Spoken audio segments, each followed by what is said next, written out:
Result যথেষ্ট বেয়া। ইয়াৰ ভিতৰত মোৰ ঘৰৰ পৰা 100 মিটাৰৰ ভিতৰত আমি জানো সেই স্কুল বিদ্যাপাৰা ছোৱালী উচ্চ মাধ্যমিক বিদ্যালয়।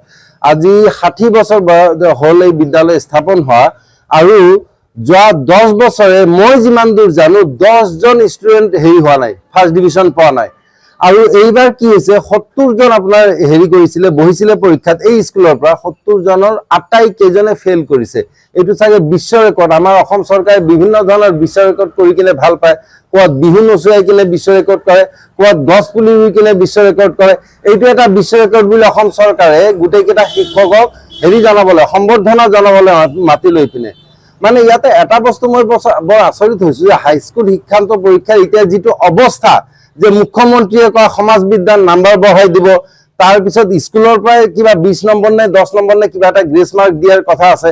ইয়াতে মই যিটো ভাবো যে একো নপঢ়াকেও বাচ্চা এটা পাছ কৰি যাব পাৰে, কিন্তু বিদ্যাপাৰা ছোৱালী যেটি উচ্চতৰ মাধ্যমিক বিদ্যালয় আছে তাতে এনেকুৱা কি হ'ল যে গোটেইকেইটা ফেইল কৰিলে।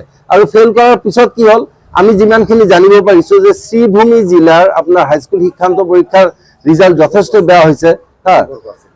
54% নে কিমান, 44%।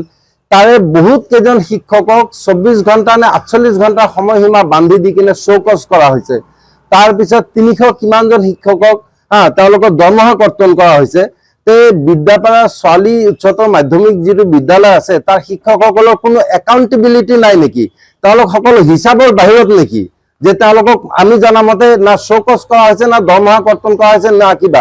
মই ভাবো যে তেওঁলোকৰ এগেইনষ্টে প্ৰচিডিং ড্ৰ কৰি তেওঁলোকক ছাছপেণ্ড কৰিব লাগে, তেওঁলোকক ট্ৰান্সফাৰ কৰিব লাগে, আৰু তেওঁলোকক দৰকাৰ হ'লে ডিscharge কৰিব লাগে, যদি চৰকাৰী নিয়ম মতে সেনেকে কৰিব পৰা যায়। কাৰণ এটা স্কুল আমাৰ টেক্স পেয়াৰৰ পইচা দি কিনেতো, আপোনাৰ শিক্ষকসকলেতো নিজৰ পকেটৰ পইচা দি নপঢ়ুৱায়, হয় কি নহয়? তেওঁলোকে পৰিপূৰ্ণ বেতন পায়, যথেষ্ট বেছি বেতন পায়। সেই বেতনখিনি কি কৰে? তেওঁলোকক বজাৰ কৰিবলৈ চৰকাৰে দিয়ে নেকি? যিটো কামৰ কাৰণে তেওঁলোকক নিয়োগ কৰা হৈছে সেই কামটো যদি কৰিব নোৱাৰে তেওঁলোকৰ কোনো অধিকাৰে নাই। এইসকল শিক্ষকক ছাছপেণ্ড কৰিব লাগে, নহ'লে ক'ৰবাত যোৰহাট, ক'ৰবাত শিলচৰ, ক'ৰবাত কাৰ্বি আংলঙত ট্ৰান্সফাৰ কৰিব লাগে, এন মাছ গোটেইখিনিকে। কাৰণ ইয়াতে এটা বিৰাট এটা কাৰ্টেল চলিছে। তেওঁলোকে বুজি পাইছে যে আমি যদি নপঢ়ুৱাওঁ, যদি ৰিজাল্ট ভাল নহয়, চৰকাৰে একো নকৰে। বহুতে আকৌ এনেকৈও ক'বলৈ বাধ্য হৈছে যে যিহেতু এই স্কুলটোত বেছিভাগ প্ৰায় 100% ষ্টুডেণ্টে প্ৰান্তীয় জনগোষ্ঠীৰ লোক, বংগমূলীয় লোক, তেওঁলোকক মিয়া বুলি কোৱা হয়। যিহেতু মিয়া ষ্টুডেণ্ট আছে, গতিকে হয়তো কিছুমানে বিচাৰে যে যি হয় হৈ থাকক। মিয়াই ফেইল কৰিছে, আমাৰ ক'বলৈ কিটো আছে? গতিকে এইসকল শিক্ষকৰ কোনো একাউণ্টেবিলিটি নাই, কোনো চৌকজ নাই, কোনো দৰমহা কৰ্তন নাই। আমি চৰকাৰক আহ্বান জনাইছো। মই শিক্ষামন্ত্ৰী ডাঙৰীয়াক একো আহ্বান নজনাওঁ, কাৰণ তেখেতে যোৱা কেইবছৰে এটা ফাইল চহী কৰিছে নে নাই মই নাজানো তেখেতৰ যিটো অৱস্থা।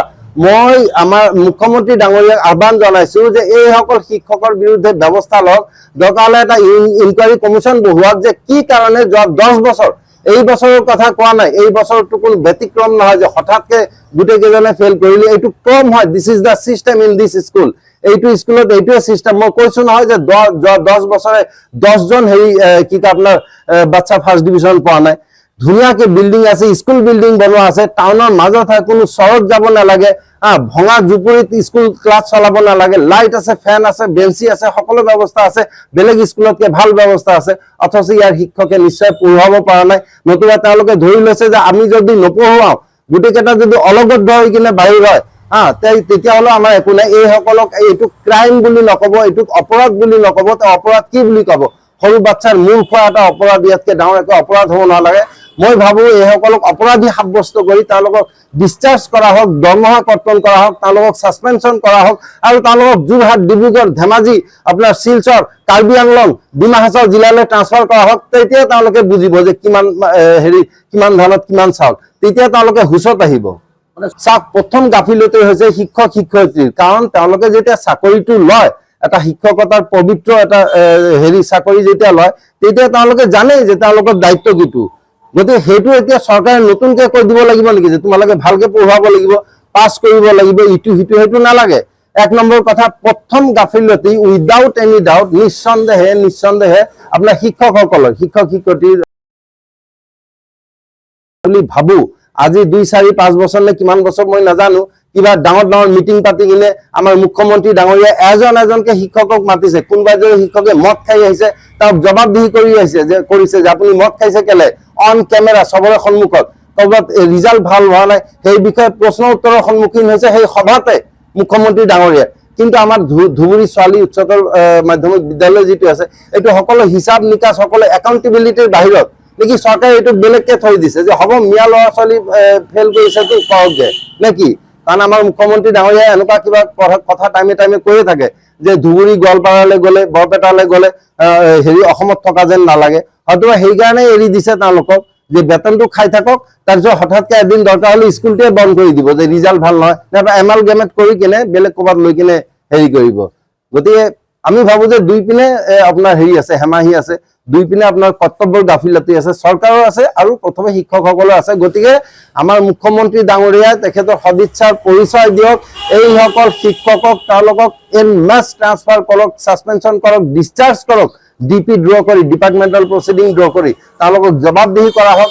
এটা উদাহৰণ দেখুৱাই দিয়া হওক যে এই চৰকাৰৰ বেতন খাই পিনে যদি 2 নম্বৰী ভেক ভাওনা দেখুৱাই সৰু বাচ্চাৰ যদি মূৰ খায় তেতিয়াহ'লে কি অৱস্থা হ'ব পাৰে সেইটো বিদ্যাপাৰা ছোৱালী উচ্চতৰ মাধ্যমিক বিদ্যালয়ৰ শিক্ষকসকলৰ দ্বাৰা আৰম্ভ হয়। যিকোনো খবৰৰ বাবে যোগাযোগ কৰক 7099017330 লগতে 7099017110 নম্বৰত।